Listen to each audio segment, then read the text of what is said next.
Hai Sobat Kemhan, bagaimana kabarnya? Semoga tetap sehat, selalu semangat, dan yang paling penting selalu berdoa dimanapun kalian berada. Senang sekali saya Suara Madinah kali ini kembali hadir menjumpai Anda, menemani Anda selama kurang lebih 30 menit ke depan dalam Defense Advocate, yaitu official podcast dari Kementerian Pertahanan Republik Indonesia.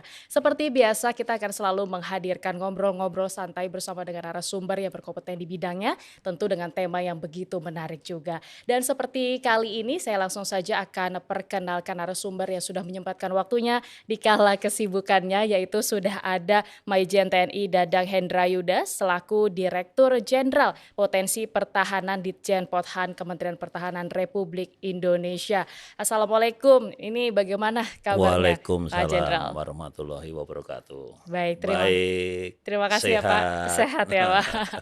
Ini senang sekali, suatu kehormatan sekali. Yang paling penting adalah saya berada di gedung Pothan yang paling eksklusif nampaknya untuk bisa ngobrol-ngobrol santai. Mungkin Pak Danang, sebelum kita membahas lebih lanjut terkait dengan Indo Defense, yaitu pameran terbesar internasional untuk pertahanan, untuk industri pertahanan kita di Republik Indonesia ini, kita akan membahas terlebih dahulu. Ada hal yang menarik gitu sebelumnya. Saya diberikan kesempatan untuk hadir kita ngobrol di ruangan ini. Saya ingin tahu juga nih Pak Dadang, sebenarnya ini ruangan yang berfungsi untuk apa? Jadi gini Mbak, kita tahu COVID-19 ya, banyak sekali kegiatan kita untuk bertatap muka langsung kan tidak ada. Sementara program atau sosialisasi, diseminasi tentang bela negara kan tetap harus berjalan. Jadi kita nggak kalah akal ya, apalagi sekarang zamannya milenial. Nah kita coba bikin pendekatan baru.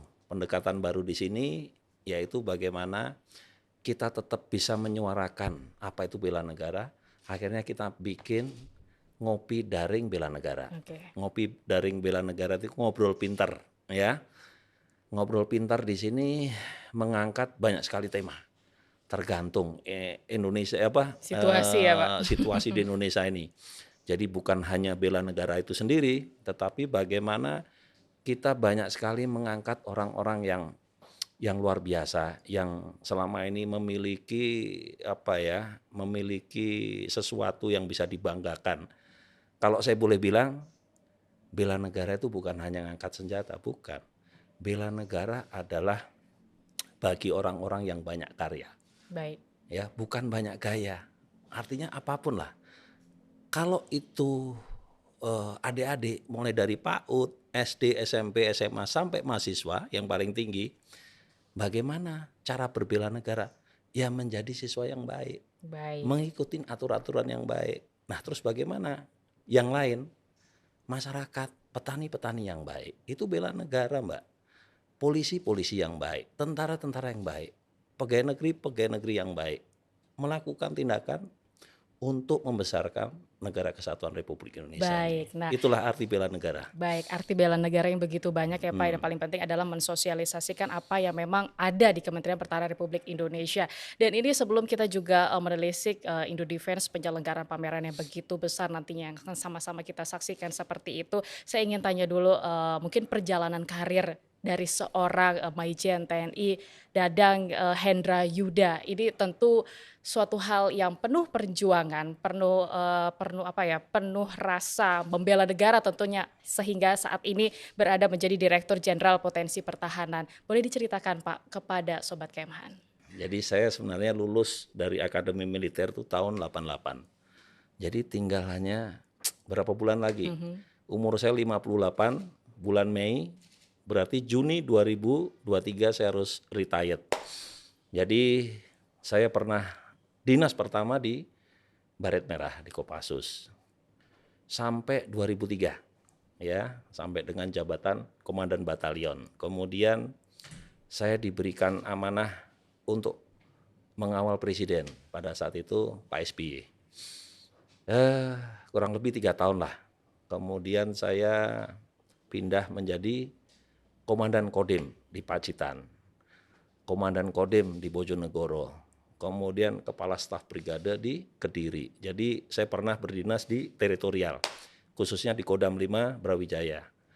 2011 saya pindah ke Badan Nasional Penanggulangan Terorisme. Cukup lama. Di sana saya berganti jabatan 3 kali, ya. Kasubdit 2 kali, kemudian Kepala Biro Umum, ya kita tahulah Badan Nasional Penanggulangan Terorisme ini kalau boleh saya bilang adalah miniaturnya bangsa Indonesia. Kenapa? Karena isinya adalah dari seluruh kementerian. TNI ada, TNI di sini ada darat, udara, laut, ada polisi. Kemudian PNS itu dari Kejaksaan ada, dari Kementerian Luar Negeri ada, Kementerian Keuangan ada, ya. Jadi banyak sekali. Intinya miniatur. Kita ini kayak miniatur Indonesia lah.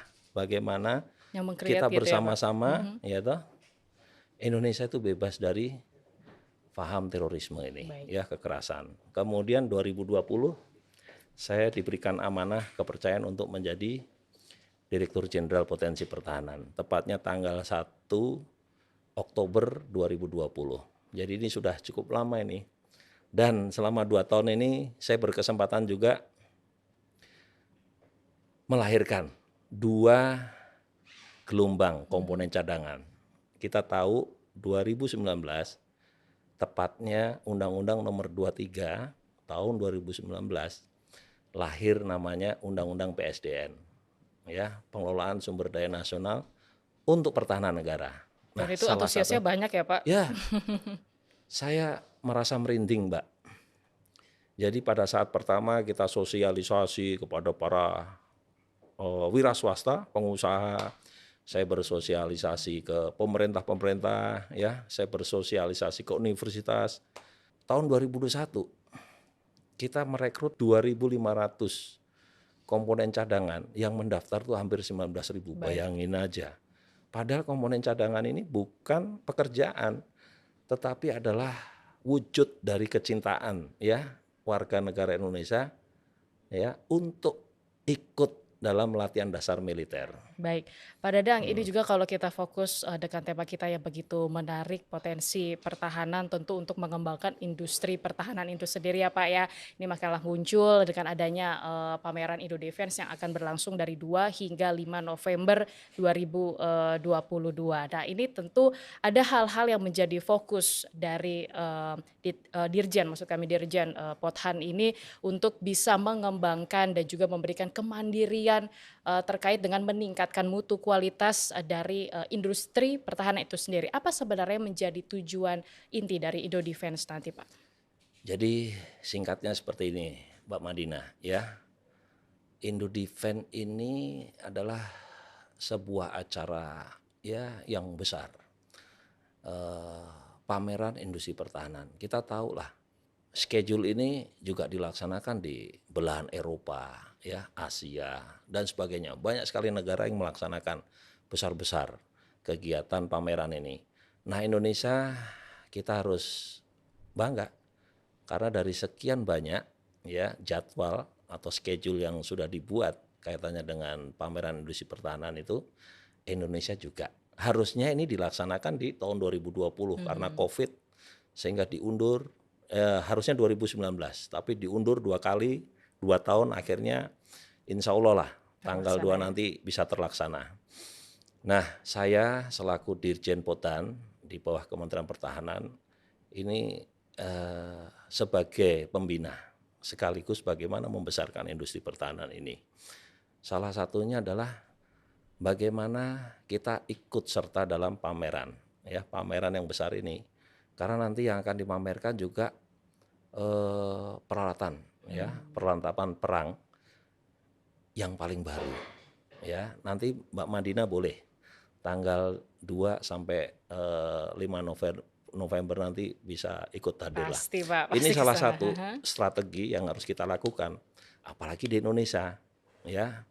Kita punya 207 industri pertahanan, terdiri dari BUMN termasuk BUMS. BUMN tahu ya Mbak ya, mulai dari PT DI, PT PAL, Pindad, ya, kemudian LAN, Dahana, itu ada 6.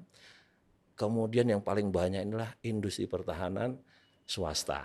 Baik. Nah, dari 207 itu kurang lebih 155 saya alhamdulillah mereka ikut menyemarakkan dengan membuka ya pameran untuk memperlihatkan produk-produk mereka. Mudah-mudahan dengan kegiatan Indodefense ini minimal industri pertahanan ya atau pemerintah yang hadir, pemerintah bukan Indonesia ya, dari luar juga menyaksikan bahwa Indonesia tidak kalah. Baik, tidak mau kalah dengan negara Ya, lain gitu ya ini Pak. kesempatan kita untuk Apalagi berjualan diri, memperkenalkan diri. Ini loh saya Indonesia, perusahaan saya banyak ya, perusahaan yang bergerak di industri pertahanan ini mulai dari perlengkapan, kemudian kendaraan rantis, taktis ya, kapal dan sebagainya dan sebagainya. baik, ini semakin penasaran ya Pak Ya. ya. Nah ini juga tentu tidak hanya dilaksanakan di satu tempat gitu ya, karena memang kita memiliki potensi untuk banyak sekali fasilitas atau tempat-tempat yang memungkinkan untuk penyelenggaraan Indodefense ini. Lalu produk apa saja Pak yang mungkin nantinya akan dipamerkan di sana, dan juga ini kalau tidak salah ada 3 lokasi ya Pak yang akan digunakan untuk pameran tersebut. Ya, ini memang agak lain pelaksanaan Indodefense. Biasanya hanya di Kemayoran atas petunjuk Bapak Menhan, bagaimana kesempatan yang baik ini kita gunakan sebesar-besarnya sehingga kita akan buka Kemayoran tetap ya, tetapi kita akan buka 2 tempat lagi di Halim.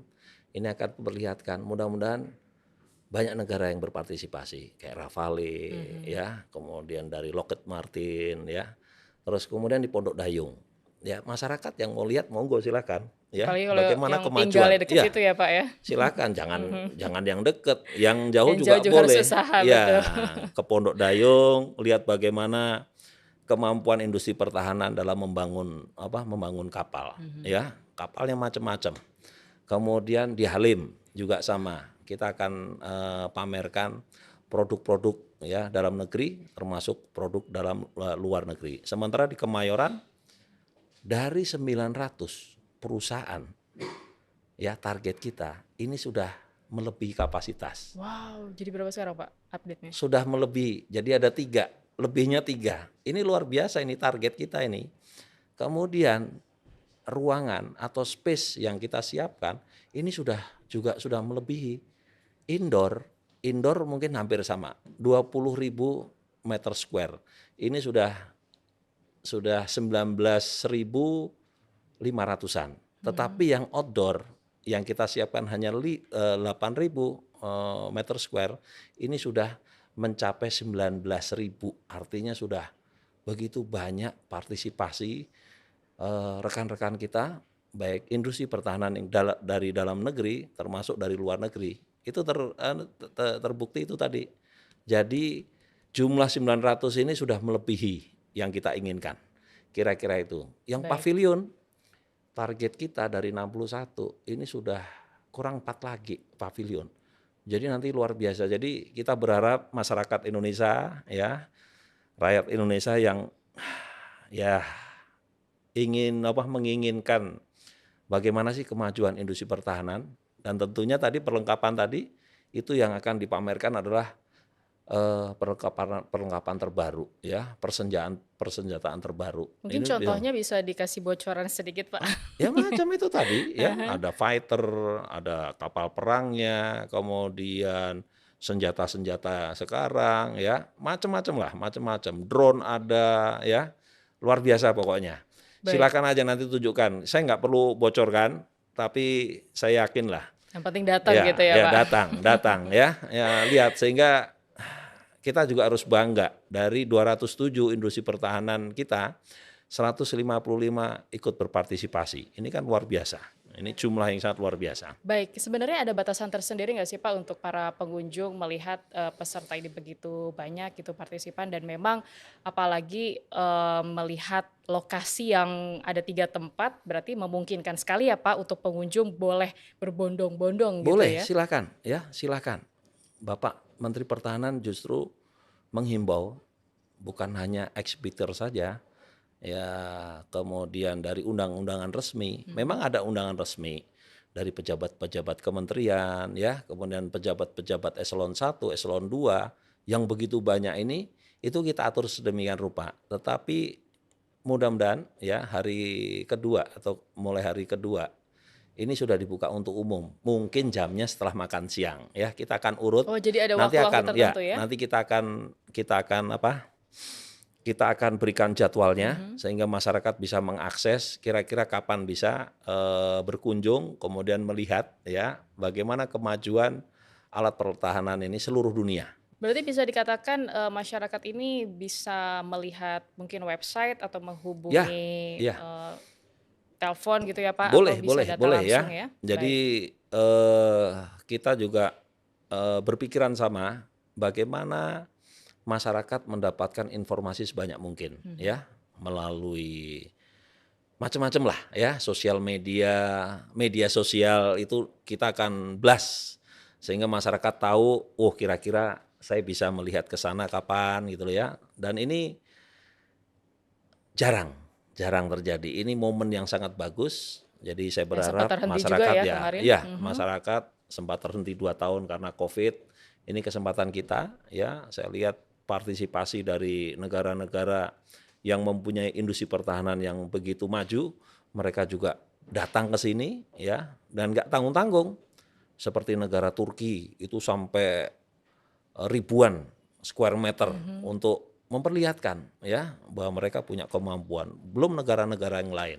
Ini sangat luar biasa. Baik, nah ini yang paling penting juga tentu Kemhan tidak bekerja sendiri, juga ada kerjasama ya Pak ya dengan pihak-pihak terkait. Tapi Pak, ini yang perlu menjadi catatan juga adalah tantangan nih. Pasti ada tantangan selaku pelaku industri pertahanan untuk bisa membuat acara ini menjadi spektakuler gitu ya, bukan menjadi lebih baik lagi tapi spektakuler. Apalagi dengan para pengunjung yang nanti kemungkinan besar itu akan banyak sekali untuk kepo lah gitu ya, atau ingin tahu gitu, rasa ingin tahu mereka tentang industri pertahanan yang memang sudah mulai berkembang saat ini. Nah ini tentu apa yang menjadi tantangan dari Dirjen Porhan sendiri untuk bisa apa ya setidaknya mengawasi juga dengan pelaksanaan Indo Defense nanti. Saya selaku ketua panitia Mbak, kita juga bukan bekerja sendiri, tetapi kita melibatkan banyak pihak ya. Bagaimana kita menyiapkan pameran yang sebesar ini yang diikuti begitu banyak negara ya, kemudian akan memamerkan kemajuan ya persenjataan saat ini. Kita sudah membuat sebuah panitia yang cukup besar melibatkan hampir seluruh instansi lah ya, karena kita sadar kita nggak bisa bekerja sendiri ya. Kementerian Pertahanan di sini akan mengajak seluruh stakeholder terkait di sini untuk masuk dalam kepanitiaan. Ya mudah-mudahan dengan panitia yang saya pikir sudah kita bentuk sedemikian rupa dan persiapannya ini bukan hanya 1-2 bulan Mbak, tetapi kita sudah mulai jauh-jauh hari ini. Mulai saya paparan pertama kepada Menteri Pertahanan itu 6 bulan yang lalu. Ya, 6 bulan yang lalu. Ya, ini kira-kira konsepnya dan sebagainya akhirnya dapat petunjuk. Ini momen yang bagus, kita bikin 3 tempat. Akhirnya kita laksanakan ya. Pokoknya percaya Mbak ya, sebaik mungkin sebaik mungkin ya kita panitia meng-create ya, kemudian merencanakan dengan baik sehingga teman-teman kita, saudara-saudara kita khususnya dari luar, mereka juga nyaman ya datang ke sini dengan pelayanan yang bagus, termasuk head delegation yang kita undang, yang hadir di sini juga bagaimana senyaman mungkin sehingga mereka akan selalu kangen bahwa Indonesia itu begitu ramah. Kira-kira Baik, itu seperti itu. yang paling penting kalau mereka datang ke sini ya Ya. Pak ya. Nah ini juga Pak yang paling penting mungkin harus kita bahas gitu terkait dengan pengamanan ya Pak. Kalau boleh tahu ini kalau kita melihat potensi 3 tempat ini juga pasti sudah dari proses 6 bulan lalu ya Pak ya menjadi pertimbangan gitu untuk bisa kenapa ditempatkan di Kemayoran tetap, terus Halim dan juga di pelabuhan gitu Pondok Gayung ya Pak ya. Nah ini untuk mengantisipasi adanya misalnya kemacetan itu tentu menjadi pembahasan juga ya Pak ya, dan juga pengamanan yang dilakukan sejauh ini seperti apa rencana ke depannya Pak? Ya, tadi Mbak, seperti tadi saya sampaikan. Jadi Kementerian Pertahanan tidak bekerja sendiri ya. Kita tunjuk EO ya yang memang expert di bidang ini, kemudian kita ajak stakeholder terkait ya untuk menyiapkan. Saya juga sudah siapkan salah satu strategi saya adalah komandan komplek. Komandan komplek ini berpangkat bintang 1, ya, di mana mereka ini bertanggung jawab dari seluruh kegiatan yang akan dilaksanakan di sana. Kunjungan VIP, VVIP, bagaimana penanganannya, bagaimana pengamanannya, ya. Masalah lalu lintas kita berkoordinasi juga dengan rekan-rekan kita yang berbaju coklat, ya. Betul. Jadi masalah rolakir ini kadang-kadang memang menjadi pusing kita. Tempat parkir dan sebagainya, insya Allah lah kita sudah atur. Halim juga kita tempatkan bintang 1, bagaimana dia bisa meng-create semua kegiatan sehingga semuanya lancar. Masyarakat yang hadir juga merasa nyaman, ya. Kemudian tamu-tamu VIP juga merasa nyaman, mereka bisa melihat, ya, bisa merasakan, ya. Kemudian ya syukur-syukur nanti terjadi sebuah bisnis lah, G2G Kerjasama atau juga, betul. B2B dan sebagainya, sehingga mudah-mudahan ya produk-produk kita juga dilirik lah dari negara-negara yang lain. Karena saya melihat head delegation-nya yang hadir setingkat menteri cukup banyak, ya. Kemudian Panglima TNI setingkat Panglima TNI, Kepala Staf, Wakil Menteri, termasuk Sekjen, termasuk perwakilan dari mereka. Jadi sudah banyak sekali target-target yang sudah kita buat.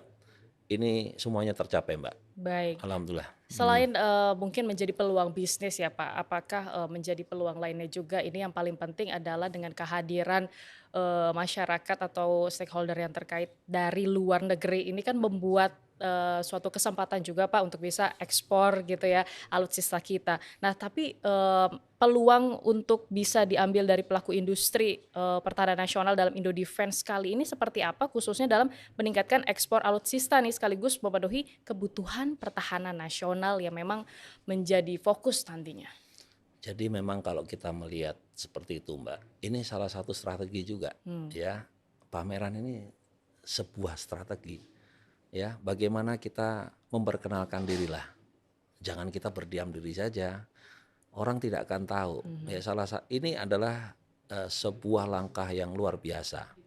Tentunya kita juga berharap, ya, baik BUMN maupun BUMS di sini ke dalam juga harus menyiapkan, contohnya SDM yang unggul, ya Mbak ya. SDM yang unggulnya harus dipersiapkan. Kalau kita mau pengen menjadi industri pertahanan yang bisa bersaing, ya, kemudian teknologi yang unggul, ya, bagaimana transfer of teknologi. Kalau kita sudah punya SDM yang unggul dalam artian bagaimana dia bisa mengembangkan litbangnya dan sebagainya. Kemudian yang kedua, teknologinya dia bisa kuasai, dan yang paling penting adalah pendanaan yang sehat ini. Itu yang pertama, ya. Kemudian yang lainnya juga kita punya undang-undang tentang industri pertahanan. Nah, apalagi sekarang sudah lahir Undang-Undang Cipta Kerja di mana swasta itu diperbolehkan, Mbak. Perbolehkan masuk tier 1. Tier 1 ini biasanya yang milikin adalah BUMN. Kalau ini memang bisa, ini adalah sebuah peluang bisnis. Karena kita jangan berpikirnya gini loh. Jangan berpikirnya bahwa industri pertahanan itu yang khususnya di Indonesia itu hanya untuk TNI, untuk Polri, ya, atau untuk kementerian terkait. Mereka juga harus sudah berpikiran jauh ke depan. Bagaimana mereka bisa membangun sebuah ekosistem. Ekosistem ini karena kita lihatlah hampir semua produk di luar negeri ini bukan miliknya satu negara. Mereka akan berkolaborasi. Benar kan? Berkolaborasi. Kita juga sama, industri pertahanan ini membuat sebuah platform, nggak bisa dong kita sendiri. Tetapi kita bisa berkolaborasi dengan Mutualisme gitu ya Pak ya. sudah tidak ada batasan lagi. Ya, sudah tidak ada batas negara ini harus begini, enggak. Ya kita mendorong bagaimana industri pertahanan kita ini membangun sebuah ekosistem di dalam negeri. Ya syukur-syukur bisa bekerja sama dengan luar negeri. Sehingga setiap produk yang dibuat Indonesia selalu ada. Karena memang kita mampu, Mbak. Ya contohnya membuat sebuah komponen senjata. Kita banyak industri swasta yang bisa membuat komponen senjata itu. Buat kapal, kita bisa. Ya membuat senjata, bisa. Membuat yang lain-lain biasa. Saya sebagai pembinaan di sini merasa bangga. Ya mudah-mudahan dengan lahirnya Undang-Undang Cipta Kerja ini mendorong investor untuk bekerja sama. Mereka juga bisa datang membangun pabrik di sini, berkolaborasi dengan kita. Yang penting 5149, ya toh, tetap mayoritas tetap kita, Siap. kira-kira seperti itu. Baik, nah ini juga tadi ada beberapa hal yaitu SDM, terus juga teknologi dan anggaran yang mungkin nantinya itu menjadi perhatian khusus juga ya Iya, Pak ya iya, untuk ke iya. depannya gitu kan. Ya, kalau kita membangun sebuah industri yang bagus ya seperti itu. Kita nggak boleh ya, manusianya harus disiapkan, Mbak. Baik, Pak Dadang ini juga terkait dengan peluang pemanfaatan momen gitu ya pada saat Indo Defense yang diselenggarakan tahun ini 2 tahun sekali gitu ya Pak ya. Tentu ini kalau kita melihat konflik yang terjadi misalnya di Rusia Ukraina terus juga semenanjung Korea, China dan Taiwan ini kan ikut mengganggu atau tidak nih? Dan apakah berpengaruh terhadap penyelenggaraan Indo Defense Expo nanti? Karena ini kan kita lihat peluang dari masyarakat luar juga begitu antusias Pak nampaknya. Ya, kita hidup ini nggak bisa ya, Mbak. Pasti semuanya berpengaruh, ya. Ukraina, Rusia, ya, pasti sudah ada pembicaraan tingkat tinggi. Tetapi khusus untuk Indo Defense ini kita sudah berusaha lah berkomunikasi dengan pihak-pihak dan sudah kita antisipasi. Sampai saat ini saya pikir semuanya sesuai dengan rencana kita.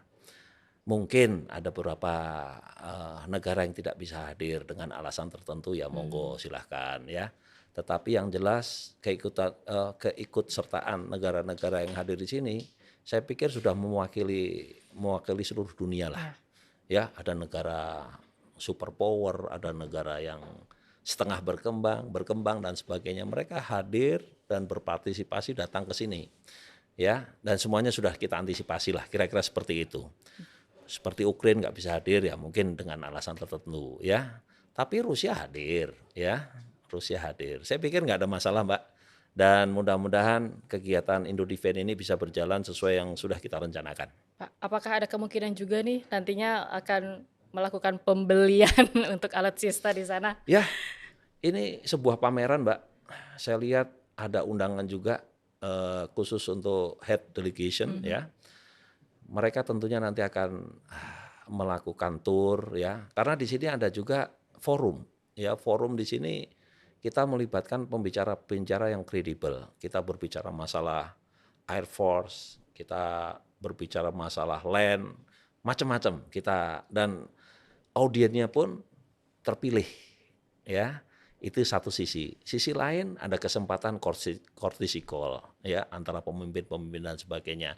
Kita berharap bahwa selama kegiatan 5 hari ini terjadilah transaksi entah itu berupa kerjasama ya ataupun pembelian alutsista dari negara satu ke negara lain antara G2G atau B2B. Kita berharap seperti itu dan biasanya itu terjadi. Baik, biasanya itu terjadi ya Pak ya. Mudah-mudahan yang paling penting adalah demi Indonesia juga Ya, kan, itu ya, pengembangan ya, industri ya, ya, pertahanan ya, gitu. ya. Tapi Pak, apa yang menjadi target Kementerian Pertahanan Republik Indonesia untuk bisa selain Indo Defense ini berjalan dengan baik, yang paling penting dipikirkan adalah setelahnya ya Pak ya. Tentu ada target tersendiri yang nantinya akan menjadi fokus juga untuk selanjutnya.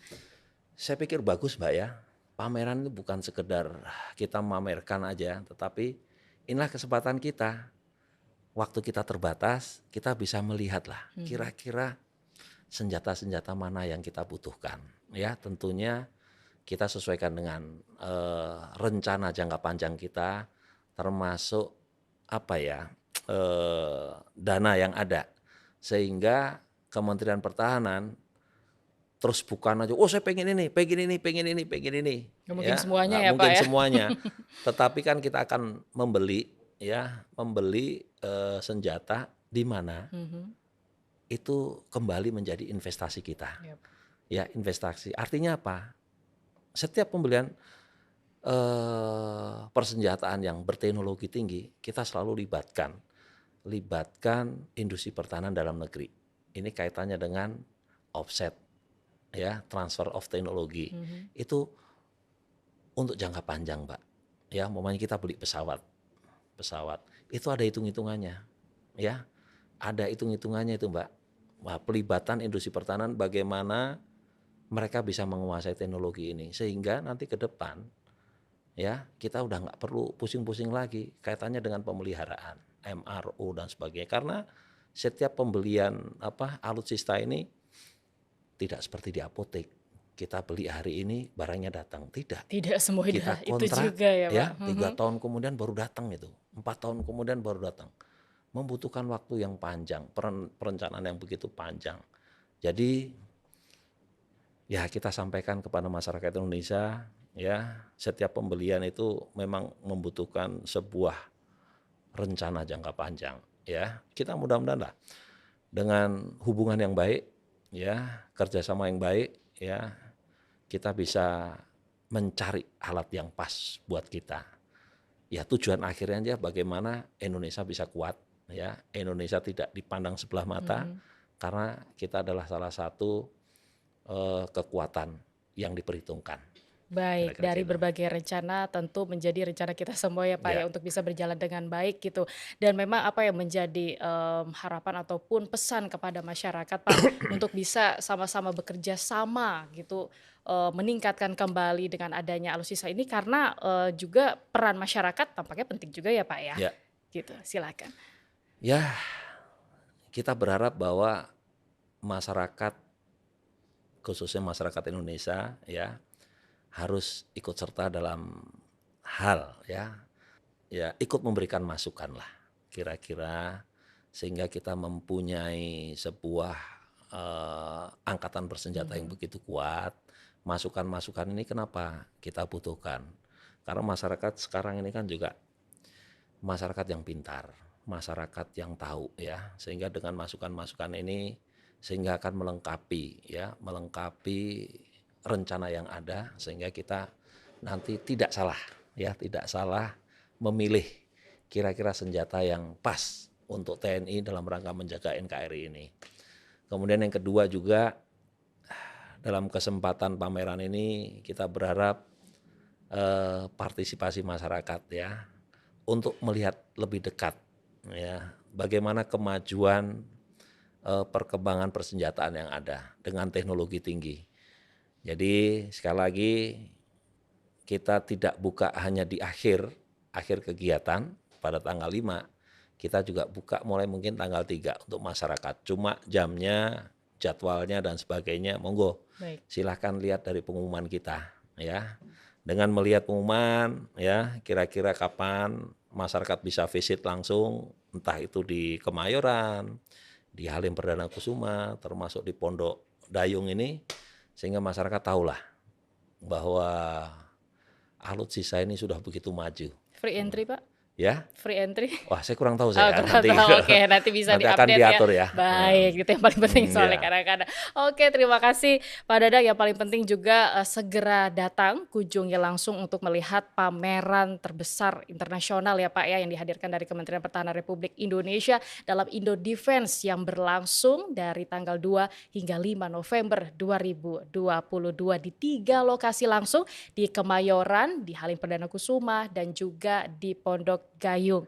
Tentu ini menjadi momen yang paling penting untuk kita bisa melihat seberapa besar tentunya antusias masyarakat nantinya dan yang paling penting juga demi membanggakan Indonesia untuk go internasional. Terima kasih Direktur Jenderal Potensi Pertahanan Kementerian Pertahanan Republik Indonesia Majen TNI Dadang Hendra Yuda yang sudah menyempatkan waktunya dan juga diberi kesempatan nih Defense Advocate hadir di ruangan santai ini ya Pak ya. Ya. Nanti kita akan ngobrol-ngobrol santai Ya. lagi setelah ini. Namun informasi tadi sekaligus mengakhiri perjumpaan kita dalam Defense Advocate kali ini official podcast Kementerian Pertahanan Republik Indonesia. Saatnya saya Suara Madina undur diri. Terima kasih atas kebersamaan Anda. Jangan lupa like, subscribe dan juga bisa komen untuk pembahasan kita kali ini. Sampai jumpa.